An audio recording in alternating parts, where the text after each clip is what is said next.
Yo, yo, yo, what's up? My name is Devon Jones, and thank you for taking the time to listen to a very special episode of the Neighborhood Heroes podcast. I am the host, and my co-host is Gloria Craig. Today we are shooting live from the Chateau Huff Winery and Vineyard. We are so welcome to have you all. First, we would like to say special condolences to the family and loved ones of Mansfield Frazier. He was a beloved community member and activist. So we have a very special episode today, and I would like to let Gloria introduce our very special guest. Thanks, Devon. So I am introducing today Lee K, the great Lee K. If you don't know her, you need to know her, and you're about to know her, okay? So she, just to give y'all some introduction, she was born and raised here in Cleveland. She is a Cleveland resident at its finest, okay? She received her undergraduate from Cleveland State University and got her master's in social work at the great Case Western. Shout out to Case. And has been doing community work for 25 years. So she has done things such as help with reducing infant mortality rate within the community, plan for reintegration into society for formerly incarcerated citizens, has provided technical assistance to community people involved in neighborhood improvement projects, and has helped with building networks of neighbors based on principles of mutual support. So that's a lot, and we're going to get into some questions to kind of unpack that and see what's really going on here. So, Devon, first question. Right. So it's really fun to be here.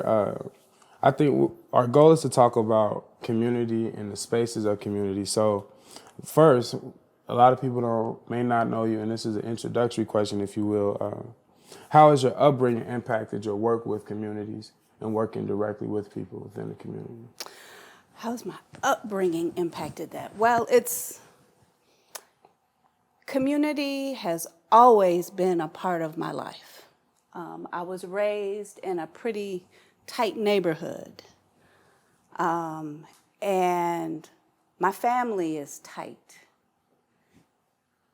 Even on both sides, you know, some families are dad's family, and some families are mom's family. My family, both sides would come together and go on vacation together. And then in the area where I grew up, we had that sense of community that I know younger people get tired of hearing about, maybe, or they desire it. And it's, you know, the kids could go out and be in community, and parents knew each other, and people worked together. And so community has always been key to me, my family, and I came up in a community, and maintaining a community is really important. Thank you for that, because I definitely see, I know with like our generation, it's a little different. We don't really like people in our business, or we feel like we don't need everybody to know, but like it was almost kind of, that was a part of the community, not because people wanted to be in your business, but because sometimes it was good that people knew what was going on with you, so that others could assist. Because they wanted, we took care of each other. Right, yeah, it was a support team. It wasn't like a way to just get all up in your space like we think today. So it was nurturing. Yeah, for sure. How would you describe the societal conditions in regards to things such as race, class, and gender when you were growing up? Things are definitely different now. And as much as things are different, they're still the same. Yeah. Mm-hmm. They're still the same. This country was built on racism, and it's going to be a difficult thing to deal with. It is a difficult thing to deal with, and it's going to take a lot of work to overcome all of that. What I have begun to reflect upon is that racism has existed, although race is a made-up term, that dynamic in humanity has always existed. Right. Maybe it's part of our nature that isn't our best selves. But wouldn't it be great if we would figure out how to overcome that? Classism, you know, there are still monarchs, and there are still leaders who are considered better than everyday people, and they are given more resources or they take more resources, how do we learn that there is enough for everybody? And how do we share so that everybody has enough? Yeah. So it's always been that way. It is that way now. Maybe I am lucky enough and blessed enough that will change, and I'll get to see it. So I don't know. I don't know. That's deep. I appreciate that answer. You know, going back to what Gloria said and what you had said, I think we do long for that as millennials or as younger generations. I think that we have seen so many examples of it, and we don't know how to replicate it amongst our peers. And so I think that was a really good, helpful way of thinking about it. Kind of moving forward into more general questions, you talk about, I think, equity, equality amongst each other, and there's always been this yearning for it with us as a society in general. How did you end up in social work? Like, with all of those different threads we get kind of putting together, what made you end up in social work? And why did you choose CASE as the school to go to? I didn't. Yeah. Similar story. I did not choose social work. I did not choose CASE.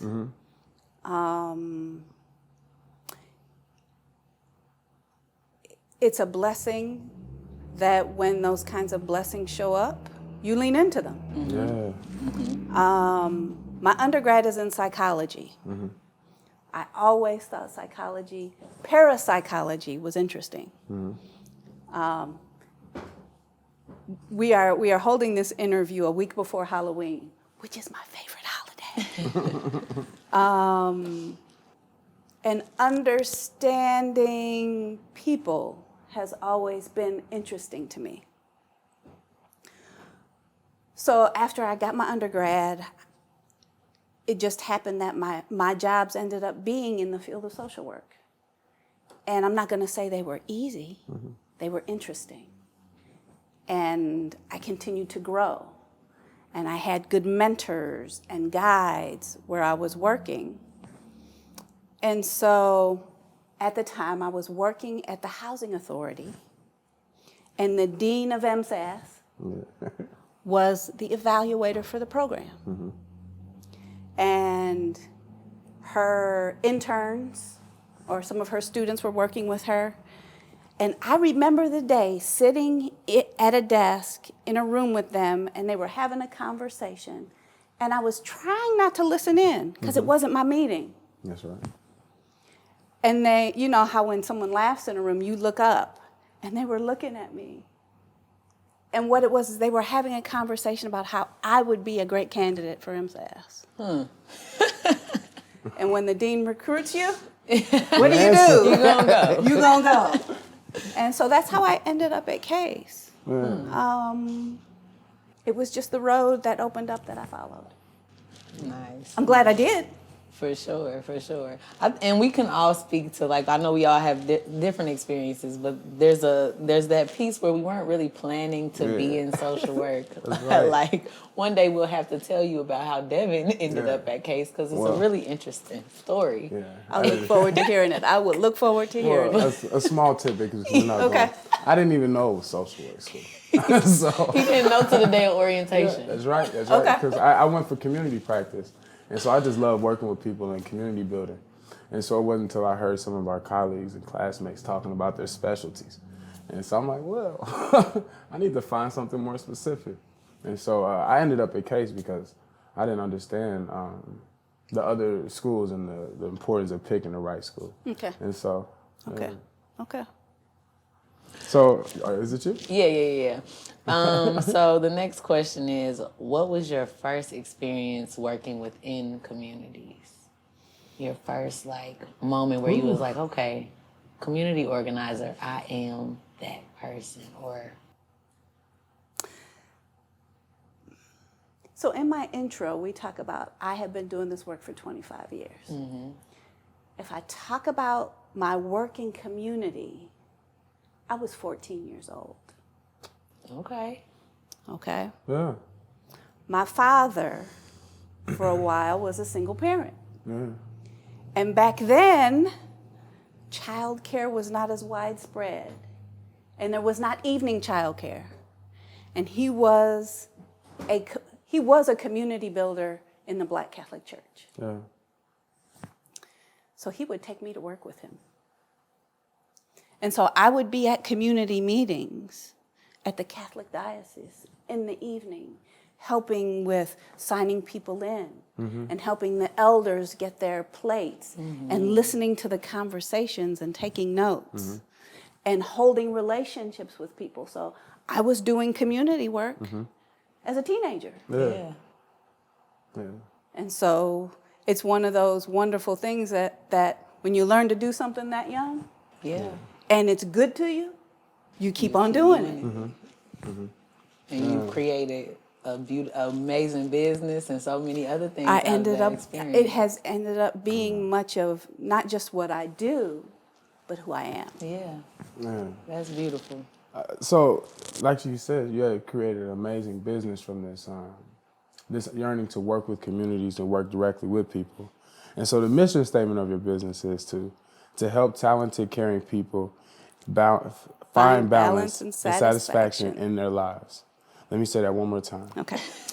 Their mission statement being to help talented, caring people find balance and satisfaction in their lives.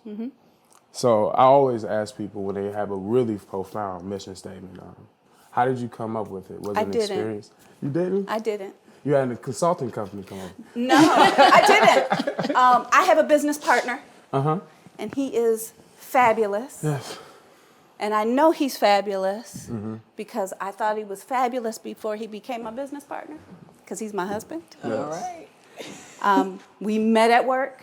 Yes. So it's another one of those things that community building is who we are and what we're about together, not just as individuals. That's right. And he figured out he's smart like that. Okay. He's smart like that. He figured that out. He found those words, and it's a talent that he has. Yeah. So that's how we came up with that mission statement, that tagline. So with that mission statement and you and your business partner and husband, of course, what are some of the challenges, if you will, that you guys have faced thus far working with communities? And has it been worth the gamble of going in business for you guys, for yourselves? And So the challenges. One of the challenges, and I'm going to be very candid, one of the challenges as community builders, and that really being the true basis of our work, not everybody wants to hire community builders. Yeah. In social work, in community development, we use the term community engagement. And community engagement in the CDC world, in the Community Development Corporation world, is different than community engagement in community building. We do long-term work. Yeah. We don't want to come in and spend a month just putting information out. Yeah. As community builders, we do our work longitudinally. Yeah. We initiate and hold relationships. That takes time, it takes resources. Funders don't always want to pay for long-term work. It's hard to measure. It's not just about numbers. It's not just about big change that you can measure right away. It's incremental. That's right. And it's qualitative, not quantitative. That's right. So that's some of the challenge that we find in our work, is finding folks who want to partner with us over the long term. Yeah. Finding folks who are as patient That's right. as we are. And it's also, we can end up so immersed in a community that you don't go into a community, get immersed and pull out. you end up becoming a part of that community. And we're human, so we're limited in the ability to do that. Thanks. That was good. That was good. Yeah, I enjoyed the whole answer. It was like Me too. Yeah. This is soothing. She's so soothing to listen to. Thank you. Thank you. Thank you. Kind of like, for me being young, I always try to relate to ways in which people have done before me. And so that passion and that vigor you speak with, it gets me excited because we want to pass that on. You know, the importance of community building can't be understated. But when you don't see it in the community, it's so apparent. Mm-hmm. Yes. And let me take this moment and talk about community building. So you went to MSASS. It's a social work school. So you met people with families and children, drug treatment. And community building tends to be, community development is kind of off to the side. That's right. I am a licensed independent social worker with a supervisory designation. So every 2 years, I have to do 30 hours of continuing education. You want to guess how many of those hours are specific to community building activities or community building knowledge? Now that I've had the moment to speak with you for a little second, I would assume every one of those hours. None of them. When I go to look for CEUs, I have to go really far afield to find something. I can't just go to the state board and find those workshops. And what I have had to learn to do is to find things that I want to learn in the field, and then I have to ask the state board to approve them for me. That's another challenge. Yeah. So. And I think it speaks to how, like, even social work or different things are put into this box. And we learned that, like, social work can be found in almost anything if you look hard enough. And it should be found in everything. It really should.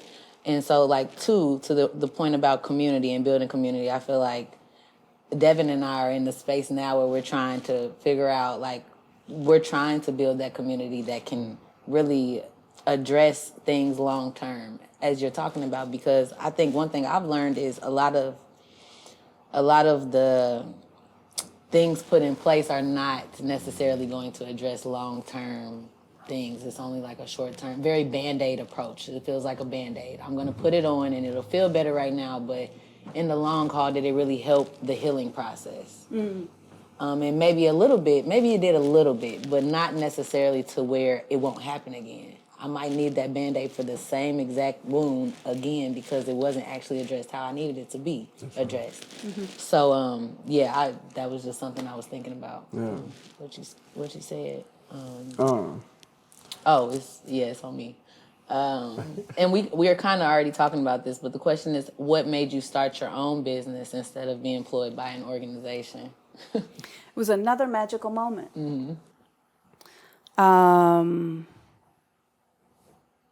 So there's an organization, there's a program out of the Cleveland Foundation called Neighborhood Connections.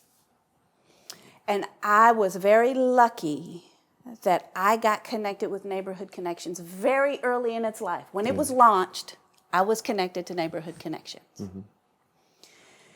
And the original program director, as we do, you start a job, you get good at it, you feel like you've done what you can do, and you get a new opportunity. That's right. The original program director got a new opportunity and took it. And when the new program director came on, I was able to connect with him. His name is Tom O'Brien. And I told Tom that I love Neighborhood Connections, and if there's any way I can be helpful, call me. Don't hesitate. Him being the great guy that he is, he took me up on it. That's right. He took me up on it. And we were having a conversation about things he wanted to do, and I said, I think, your ideas are wonderful. And he said, would you like to help? And I said, I would love to help. And it's funny, it's the nonprofit world. He said, I would love to have you on but I can't hire you. That is. Yeah. I would love to have you on, but I can't hire you.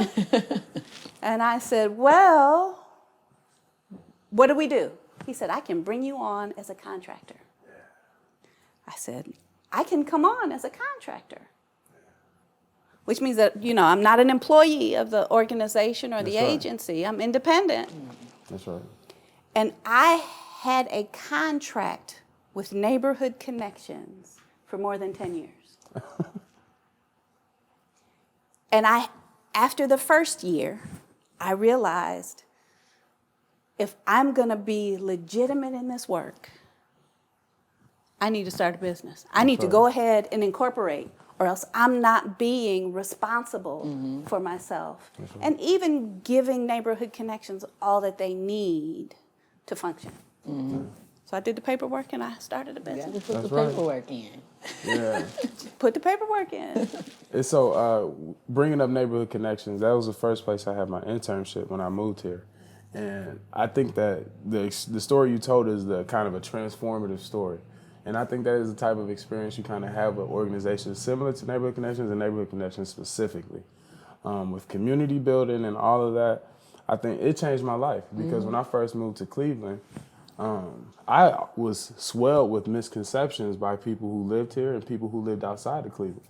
They're like, what made you choose? Yeah, what did they say about Cleveland? Well, they told me to duck. That's the first thing they told me. No, but it was like one of those things, though. Neighborhood Connections kind of showed me where the sun rises in places like this. And it rises with community members on the front lines. And it sets with them, too. And so it was amazing to kind of get that experience. So I totally agree with that. And I think we, as the Cleveland Observer, that was one of the first sponsorships we got. And they empowered us to have conversations with people. And so, great, I think, shout out to Neighborhood Connections. Full circle, too, because conversations with people. What are we doing right now? That's Having right. a conversation. Well, that's the key to community building. That is. That's where it all starts. For sure. It's conversations, that's With right. the conversation. For sure. That's right. Right. Well, so that's an interesting point. Have you found yourself in a place of space community building where the conversation was just, it wasn't what you were ready for, and it kind of had outcomes that you weren't expecting? Sure. And there are good ones, and there are ones that you walk away from and say, that didn't meet the purpose that I had hoped for. What's wonderful about a conversation is if you stay open and curious and humble, you will find the opportunity to take a conversation where it really needs to go. That's right.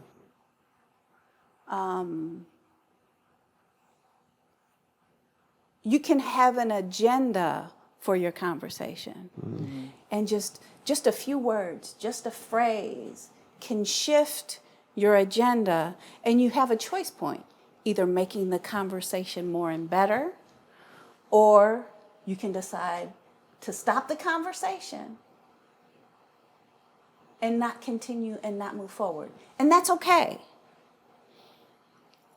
I want to encourage both of you as community builders to understand that it's okay to stop something in a moment. Just make sure that you always go back to it. Yeah. Don't leave it hanging. Don't leave it on the negative.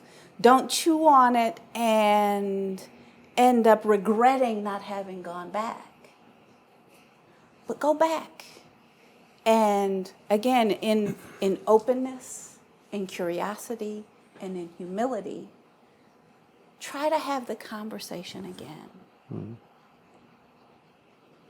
And have it as many times as it takes to create a change that you feel good about. It might not be what you thought you were going for, but you'll get somewhere else. Thank you. Thank you. I appreciate it. Yeah, for sure. Starting a community building, you expect things to go perfectly, but what you immediately find. You find that that's not the case. No. And you just have to learn how to strip yourself of expectations, And entering spaces like that. even when you're like trying to help people and you think that, oh, I'm in a space where everybody wants to help people, so that's what we're gonna do. Yeah. And then you find out, like, since we all are human, we still have the imperfections and we still have the biases, and even though we want to help people, we still have those things. And if we don't address those things, it creates obstacles for how we interact with who we work with, how we help the populations we help and we serve. Like, so it's really, I'm nervous, but I feel good. I love community building, but I will say nervous about just seeing how it unfolds, because I think that you'll have to sit down with people sometimes who you will assume that y'all on the same page and y'all want to get things done, but ego or whatever the case may stand in your way of that, and that makes me sad. Yeah. That makes me sad. It is a real challenge. It is definitely a challenge. Yeah. And the self-interest. Yeah. And then you have like this idea where nonprofits are meant to serve a purpose, but if they achieve serving the purpose, they wouldn't exist anymore. Right. And so certain organizations want to. So let me share something with you. It's like the cycle. But let me share something with you that one of the professors at MSASS taught in a class. It was about nonprofit organizations. And nonprofit organizations have missions, visions, and values. They have, purpose. And they put it on all their stuff, right? And you train staff on it. The professor shared and reminded us that organizations and institutions really exist for one particular purpose. To continue to exist. That's so true. And that can be part of the challenge. Is there can be a fear about existence. I mean, even our life as an existence, we do what we do so we can continue to exist. I'm getting to change. Change is hard. Change can be scary. And sometimes to continue to exist, you must change. It goes for people. It goes for organizations and institutions. That's right. It goes for communities. If there's nothing else that's going to happen, things are going to change. Change is coming. It's always coming. You can count on it. Yeah, because that's what world is change. It's change. That's what In the words of Octavia Butler, God is change. Okay? So there are smarter people who have taught this to me and who have put it in words that resonate. You know what? I don't want to give y'all no more of this for free, actually. Y'all gonna have to pay us $15.99 a month. I agree. I totally agree. And it's like it's really interesting because we're in a city where it's a bunch of old money, and a bunch of. Say it like it. Say it in its truth. Yeah. There's a bunch of old money. A bunch, like exorbitant amount. The oldest community foundation in the country. That's right. That's right. Their endowments are in the billions. Yeah. But let's not just talk about the institution. That's right. There are some wealthy folks, financially wealthy folks. That's right. In Cleveland. That's right. I also want to bring up here, just because someone doesn't have money, that's right, doesn't mean they're not wealthy. That's right. There is Financially more wealthy. There's more wealth than just monetary wealth. Absolutely. That's right. A community can be wealthy, not in dollars, but in resources, assets, relationships, opportunities. That gives us a really good chance to segment. We kind of wrote a structure for this interview, kind of. But that gives us a really good opportunity to talk about a really big tenet that neighborhood connections, that we mentioned earlier, focused on, who I think us three focus on in our work, which is asset-based community development. And the idea of entering these places and spaces not from an idea of a deficit or a scarcity of what they don't have, but thinking about and entering communities from what they do have. Would you be willing to speak to that concept and ways that you've seen it actualized in Cleveland and communities that you've worked with? So asset-based community development, that's exactly what it is. That's right. It's not a tricky name. And to lean into asset-based community development is to look at what is there, what resources are there that can be built upon, that, for lack of a better word, that can be exploited for the benefit of as many people as possible. Which is not just about the good stuff. You have to look down the spectrum and look at some of the stuff that's more of a challenge, and then shift your lens on that and think about how is that challenge an opportunity. And this neighborhood may not have the best reputation. However, Mansfield Frazier, who I will say is an asset-based community development person, said, what are opportunities here? He did some of the research and understood that this neighborhood, folks grew fruit trees and grapes here. The soil was the right place to do this. So he looked at the assets, That's right. the possibilities, and created Chateau Huff. When he looked at, so who's going to do this work? That's right. Who could benefit from this work? Who has skill and interest in this work? Or the work that he wanted to do from his background? Reentry. Yeah. Those folks often get counted out. That's right. But they are smart. They're capable. And it is here because he tapped the assets where other people may not have seen those. That's right. That's right. Ooh, heavy stuff. Heavy in the best way, though. Heavy in the best way. It's so important. Yeah, for sure. And I think, too, it speaks to just talking about in regards to, like, he thought about a population that is forgotten, is intentionally ignored because they've made a decision. It's ignored, not forgotten. That's right. Right, ignored, It yes. is. Yes. And it's not necessarily ignored. It is held at bay. Yeah.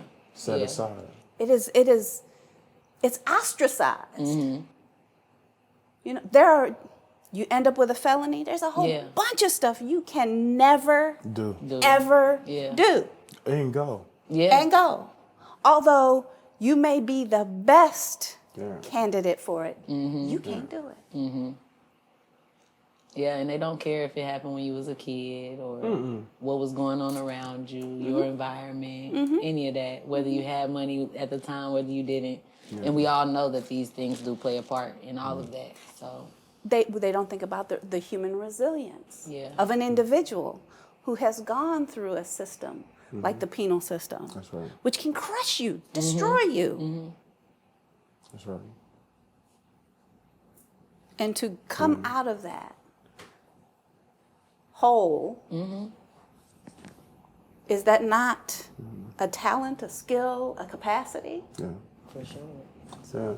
Yeah. It's so interesting because now that I think about it, this may be a business in technical terms, but for certain people, this is a support system. This is a community support. It's a community resource. And we see a lot more of these coming into Cleveland.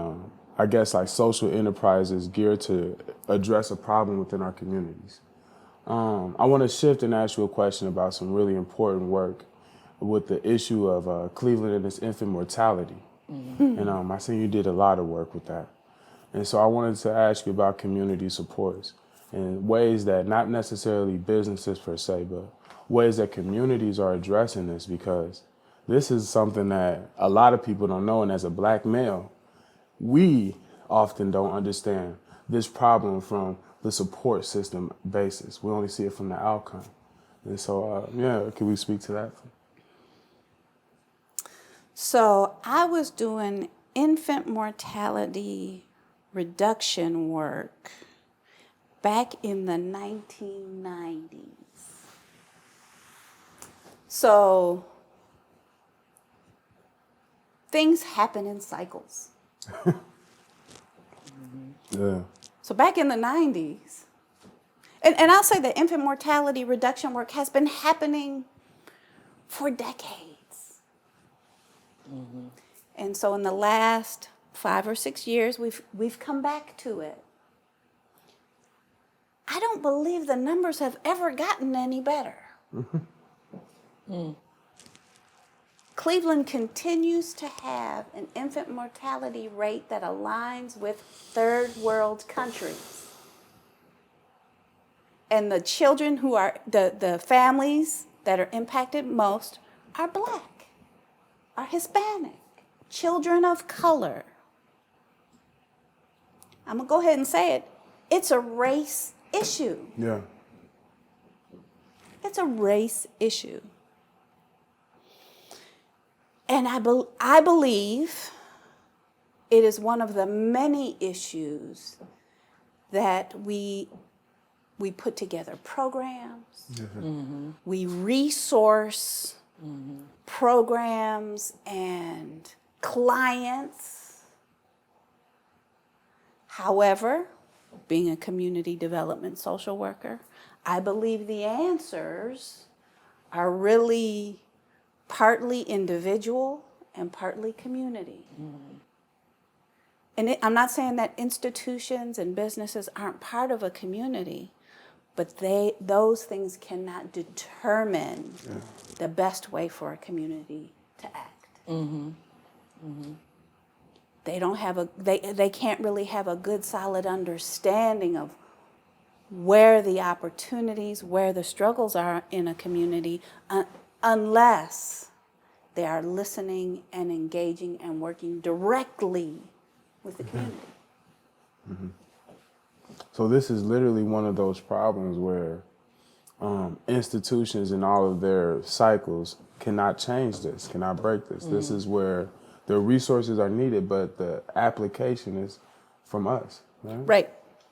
And some of those things don't take money. Some of those things take a new reflection on how we do what we do,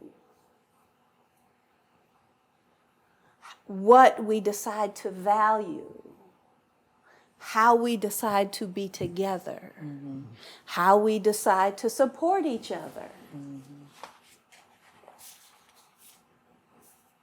If we can look back, honestly, I don't know what the infant mortality rates were in the 30s and the 40s, and where that came from. However, I could probably say that when we started bottle feeding, when the environment became thick with all kinds of chemicals, when family structures caused us to have to be less extended family supported, that the numbers began to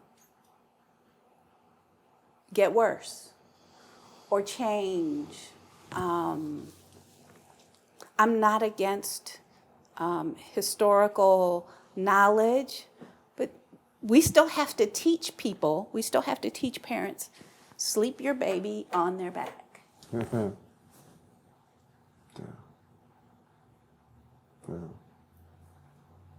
And your mother, your grandmother will say, that baby's crying, turn that baby over. It'll go to sleep. It's, and that's tough. I was just having a conversation with someone. It's tough to tell your parents that they're wrong. Especially black and brown communities. That is a very, It's tough to tell your parents. Yeah. The science says. Yeah. Because they ain't been living off science. They've been living off of what they know to live off of. Right, right. Yeah. And we are living in a time right now. What does the science say? Yeah. So, such good stuff. Definitely about the infant mortality. I think that one of the first times I got involved in community work in Cleveland, it was listening to Blaine Griffin give a presentation about infant mortality over in Ward 6. And I had noticed that the room was filled with black women with children. And that was the largest group of people in there. And I knew then that that was one of the key problems. We didn't have any men in that room. We didn't have certain people, certain key groups that could have a say and take part in this issue and solving it. And The whole community that's right. wasn't in the room. That's right. And it takes a village. Right. And I think that's from womb to tomb. It takes a village. And so In a village of different people. that's right. Not a village of everybody who's the same, who has the same. A village from people who have different perspectives, different experiences, and all of those things That's right. can pour into you in different ways. Like, so definitely.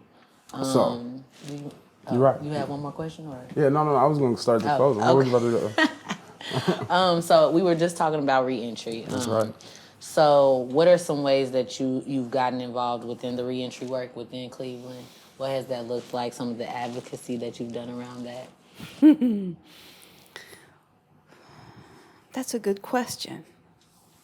My family has been touched by incarceration. And so when I look at what it takes for, well, of course, I worked in reentry for a while. For about a year, I managed a program. The purpose was to support women who had been incarcerated to come home, get housing, get a job, and get their children back. And I think that's a wonderful purpose for a program. It's a great idea. It should be part of the process. And it takes a community to make that happen. Yeah. Absolutely. Yeah. And then just having a family member who's incarcerated, that stresses a whole family, including parents. You know, there's spouses and children, but parents and siblings, everybody gets stressed. And in my advocacy, I think it's important that everyone gets some support to hold a family together. That's right. And a community is what it takes to help hold a family together. You know, we had a really good conversation. We talked about issues like community building, infant mortality, reentry. I guess in closing, I want to ask like a summative question, if you will. So, like I said, when I first moved here, people were questioning my decision to do it. And I never knew much about Cleveland and the issues it has and the many criticisms it receives. But looking forward, from your opinion or perspective, what do you see as some of the strengths and some of the opportunities for Cleveland moving forward? And because we don't want to just talk about, you know, the issues we face. This is an amazing city with strengths, the neighborhoods, the identity. So what are some of the opportunities you may see moving forward? Ooh.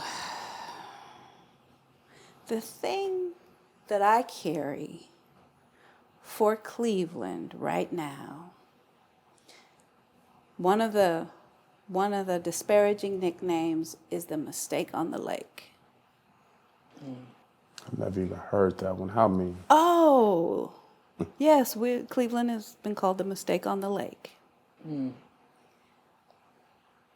Cleveland sits on the shores of a huge body of fresh water. One of the largest bodies of fresh water on this planet. I hope Cleveland, and I'll say all the other cities that border the Great Lakes, find in their knowledge and in their love for our planet to take care of that asset. Yeah. If I'm going to use the word exploit again, to exploit it in the best way to benefit as many people as possible, as many communities as possible, and not lose that asset. That's right. Cleveland is a town of innovation. Cleveland is a town of a history of great strength. I mean, it was Chicago, Cleveland, and New York. Yeah. A lot of people don't know that. Yeah. But I'm bringing it up. Let's not forget it. Cleveland is a real metropolis. It is a real metropolis. Not it was, it is. Yeah, that's right. And I really hope Cleveland finds the courage to tap its innovative minds and opportunities for innovation. Yeah, I do too. Me too. Me too. So, And I think that was like meaning to be our closing question. Is there anything else you want to leave us with? Any words of motivation, courage, anything you want to? In the spirit of K coaching, yeah. I want to encourage you, everyone, take care of yourself first. Because if you don't do that first, you can't help take care of everybody else. That's right. So, thank you all for listening to a very special episode of the Neighborhood Heroes podcast.